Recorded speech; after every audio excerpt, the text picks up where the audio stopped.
Good morning. I guess good afternoon. It's noon. It's not 11. So good afternoon, everyone. Happy Friday, everybody. Hopefully you guys are having a good day. Happy Valentine's Day to all of the women viewers that we have. I know there's so many of them out there. So happy Valentine's Day to you all. And if you're not a woman viewer, then happy Valentine's Day to your mother or your grandmom, whoever. We can say it to them too. That's okay. We are here. Weekend is coming. We've got a lot going on.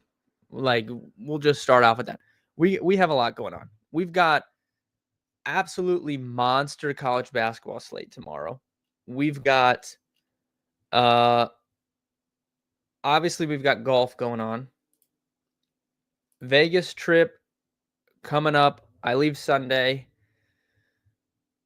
We've got fantasy baseball expert draft on Tuesday. I mean, we have there's a bunch going on here. Going on the Sports Card live show tomorrow night. So yeah. Tristan, what's up? Thanks for tuning in. Appreciate you. Yeah, hour later, so you could tune in today. Look at that. We're going to talk a little college basketball. We're going to talk a little NBA too. I want to look at some futures odds and see kind of I don't know. We'll see like if there's anything that sticks out, I guess.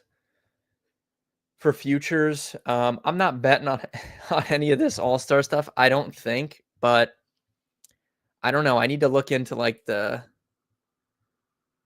don't know. I don't know. We'll I'll look into this stuff later.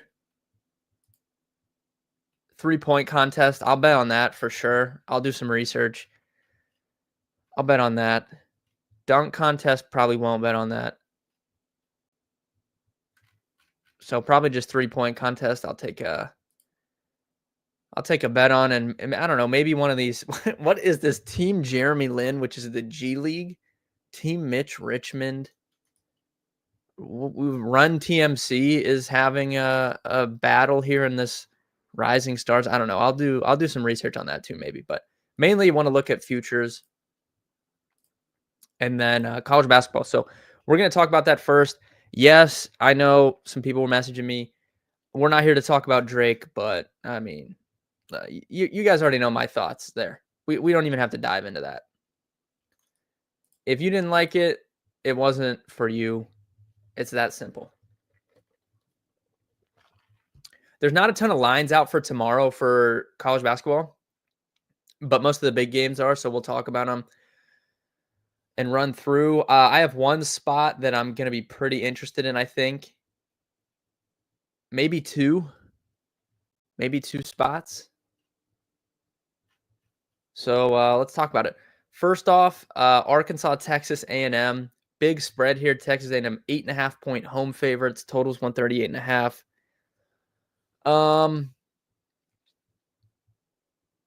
I mean, I think Texas A&M will handily win this game. I don't think laying the 8.5 will be high on my list, though, as of right now for tomorrow. But I definitely would lean towards Texas A&M if I were going to take a side of the game, probably. I don't really love it right now, but Texas A&M I think will win. We'll leave it at that. Vanderbilt, Tennessee, kind of the same thing. Like, I think Tennessee will win, but laying that 12.5. Okay, without diving fully in right now, I'd probably be more likely to bet Tennessee minus 12.5 than I would to bet Texas A&M minus 8.5. So I guess if we're looking at these two games, the first two we've talked about, I would probably prefer Tennessee if I was picking either of them. I do think they'll win handily. So I guess out of the first two games, I'll go Tennessee minus 12.5 is my favorite of these first two games. We'll start with that. Wisconsin, Purdue's a great game. Lean Purdue at home. Purdue has been, I mean, look, Purdue has been as good almost as they were last year without Edie, which is pretty crazy. They're 8th overall in KenPom, 8th in offense, 29th in defense. So that's kind of where they take a step back without Edie, right? If we look at last year, they were 4th overall in offense, 12th in defense to finish the year. So right now they're, 8th and 29th. So really the defensive end is where they lose not having Edie, dropping from 12th to 29th. But the offense has been just as good this year. Braden Smith's absolute killer. Wisconsin is very good, though. KenPom has this, I think, at 5. I would have probably guessed it was 5-6 points. So kind of right on line with what I was thinking there. Lean would be towards Purdue there. Might do a money line parlay with Purdue as opposed to betting the 5.5. This could be a money line parlay situation. Pair Purdue up with someone. Houston, Arizona, I am very interested in. This game is going to be amazing. You guys know I love Houston. So Houston -1.5 is going to be a play for me. I wonder if this even moves closer to a pick 'em. You can see the +1.5 here is -115. I haven't looked if there's odds up elsewhere other than FanDuel for these games, but you guys know we bet against Arizona the other night with Kansas State. I bet against Arizona all the time. So Houston is way better than Arizona. I love this defense. The defense travels on the road. I'm not concerned about the home road matchup. This is Houston -1.5, or I'd probably just take the money line since it's -115. But that's going to be one of my favorite plays tomorrow. Houston for sure. That's going to be at the top of my list. Love Houston tomorrow. Stanford and Duke, I don't really care. That's too big of a spread. Kind of the same thing. Cincinnati is kind of sneaky good. They've kind of fallen off a little bit relative to how they started the year, but they still have a respectable team. Not really on the level of Iowa State, though, but they still have a good team. KenPom has Iowa State by 12, so right on par with that 12.5 number. I'll look in a little bit more into it later and decide if I want to take anything. But yeah, I think Iowa State should win. I just don't know if I want to lay the 12.5. And then in the 4:00 game, probably the biggest game of the college basketball season thus far, you could say. Number 1 versus number 2, Auburn, Alabama. These teams are number 1 and number 6 overall in KenPom. And I know Auburn is very good. I like Alabama in this game. I'll be curious to see. I could see Alabama maybe being a popular Twitter play. Huge total, 172.5. It looks like Auburn's been the public side right now, at least in terms of where the money's coming in. But we hit Alabama for a big bet the other day over Texas. I told you guys, I'm really high on Alabama for the rest of the season. They have these, they're, what are they? They're second overall in offensive efficiency or offensive rating on KenPom. And that's with them shooting, 34% from 3 when they should be much better than that, right? They're 139th in the country. Even if they don't improve drastically, they should get better as the season goes on. That's part of why I'm so high on them. It's part of why I loved them against Texas. And I said, I'm high on this team going into the SEC tournament. If they start catching fire from deep, I think they're going to be really tough to beat. They've won 7 in a row, and they've really won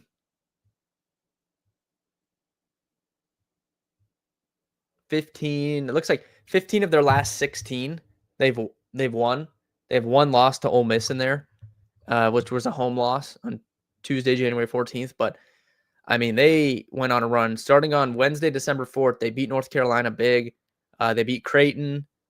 They beat Oklahoma. They beat South Carolina, Texas A&M. They lost to Ole Miss. Then they beat Kentucky, beat Vandy, beat Mississippi State, beat Georgia, Arkansas, and then they routed Texas on Tuesday night when we were on that 3.5. So I like Alabama here tomorrow night, or tomorrow afternoon, I guess, 4 Eastern. That's going to be Alabama and Houston are going to be my big leans tomorrow. I can tell you this right now. The other stuff, we'll tweet out my full card and stuff. We'll see. Kind of want to do a money line parlay with Purdue, so I'll probably find someone to pair them up with.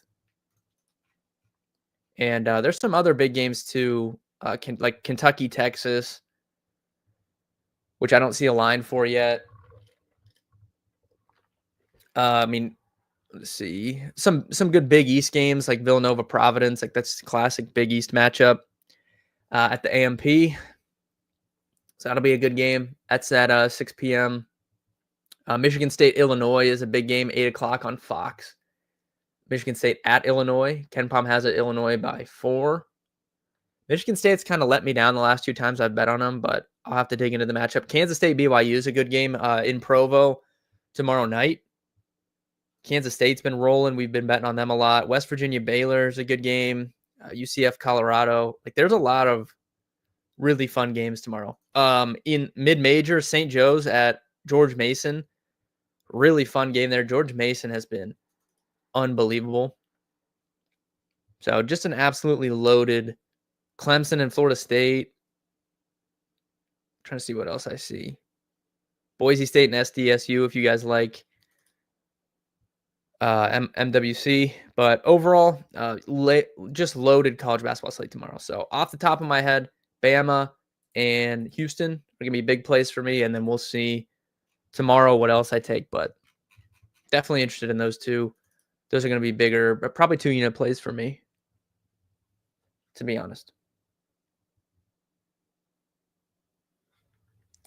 As far as NBA goes, I think there's only a couple teams that can make the finals right now. In the this is champion. I want conference. Here we go.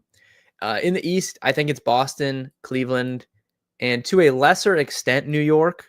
I would put Boston in their own tier. I would put Cleveland in their own tier in second, and then I would put New York in their own tier third.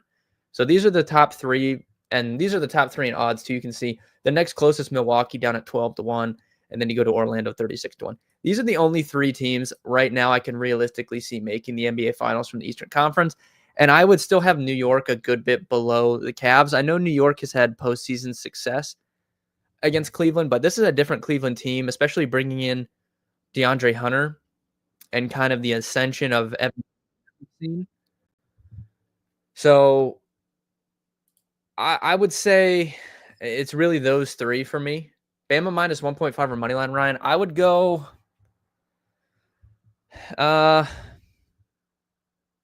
it's kind of right at that cutoff for me, Ryan. Typically, I don't normally lay more than like minus 130. If it's, it's minus 1.5, I'd probably just take that. But minus 130 is fine if you want to be safe, especially in a close game like that. It definitely could come down, to 1 point. So at minus 130, I'll probably just play the money line. And then like for Houston, like minus 115, I'm just going to play the money line there too. But if this got to like minus 135 and it was still minus 1.5, I would probably take the 1.5 there.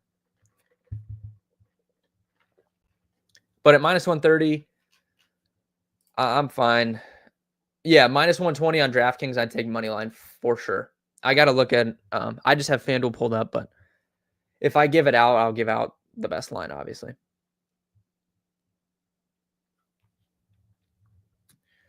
But those are the only 3 teams I can see really making a push for the finals from the East. The West, the West is tough. I think there's better teams in the West, but Oklahoma City is so good. The problem is Oklahoma City's never won with this team, right? Like they've never gone to the finals. So like they were very good last year and they kind of, got beat in the playoffs. Can you expect them to take that next step and get to the finals? We won't know until we see it. I would say we probably will. Just because I think they're that good. That's why they're plus 100, but it's definitely a concern. Like we don't have those concerns about Boston because they've went to the finals twice. They've won an NBA championship. We do have those concerns with OKC. And I think in the East, right, I just listed 3 teams I thought could make the finals. There's more teams in the West. Like I could see Denver making a run. I could see the Lakers with Luka making a run. I could see Memphis making a run. Minnesota could make a run. They did it last year to the conference finals, right? Houston, younger team, so probably would take them out. But the Clippers, to a lesser extent, I would put Clippers behind the Timberwolves personally for me. But there's 5 or 6 teams I could see make the finals in the West, and it could be a little more wide open because you don't have that. So like, it's solidified. I think Boston can do it because they've done it. We've seen it. We haven't seen it from OKC, so I don't know. We'll have to see. So I think OKC is the best team right now, but there's more teams that can make noise in the West. So I would be interested in taking some shots. Like Memphis is really good. I would be interested there. I would be interested in the Lakers, honestly, with Luka. So I might look at some Western Conference kind of picks here. I was so wrong on Phoenix. It makes me upset. I don't know. I might look at some futures for Western Conference because I do think there's value on both the Lakers and the Grizzlies right now. I bet you might be able to find a 9-1 on the Lakers too if I shopped around. I mean, Shea, pretty big favorite to win MVP, so not much to debate there. I think there's tons of openings here in Rookie of the Year. There is a lot of room for somebody to make a run. You know, we still have 2 months of the season or whatever left. There's room for someone to make a run. I think these are probably the 2 clear favorites right now, Castle and Ware. But I wouldn't be shocked to see, someone like even Bazelis make a run up there if he's Bub Carrington's been playing very good. I could see him making a run and getting up into this single-digit odds range. So there's honestly some value in some of these lesser guys for Rookie of the Year just because it's so wide open. I wouldn't hate taking a shot on one of these guys, and maybe in 3 or 4 weeks, you get them down to in this plus 750 range, and you can easily, if you have a good number like a 50-1, like you can easily make some hedge bets on some of these other guys. I might look into doing that. Depoy, I mean, there's just no reason betting on that one. Cade, I'm pretty sure will probably win this too. I think there's some value on DeAndre Hunter for 6-man. But other than that, definitely interested in some of these Rookie of the Year guys. I'll take a look at that over the All-Star break. And on Saturday, watch my Twitter because I'll tweet out my college plays, and then I'll probably have a 3-point contest winner as well. Do a little research. But yeah, big college basketball slate. If you guys joined late, we kind of went over. I don't have any golf plays for today. The weather was so bad yesterday, it just chalked our 3-ball parlay from the jump. It's going to be raining again when this starts off here in a couple minutes, so I kind of want to wait and see. If the rain stops later on, maybe I'll tweet something out. I still think Scotty's going to win, so if you guys want to parlay Scotty with something, I still think he's going to win the tournament, so we'll see what happens there. Overall, though, thank you guys for tuning in. Stay tuned to my Twitter for college plays tomorrow. My first run of quarterback rankings for the NFL draft is out, rollinginsights.com. That's free to read. So if you guys want to read my NFL draft content, it'll be there. I'll do running backs today. Posted quarterbacks yesterday. The running backs will be up, the receivers, tight ends, all that good stuff. And then I'll do like an update after the combine and then another update before the actual NFL draft. And I'll do some mock drafts and stuff too. USA Canada hockey, interesting. I might throw a bet in on that. We'll see. Overall, though, thank you guys for tuning in. Don't know about streams next week because I'll be in Vegas, so I'll keep you guys updated on that. Probably no live stream till next Friday, but I'll still have some TikToks and content posted, especially from that draft and some other stuff. But just stay tuned to my Twitter, the Rolling Insights Twitter. We'll keep you guys updated. But thank you guys for tuning in. Good luck this weekend. Hopefully we make some money. And I'll see you guys when I see you.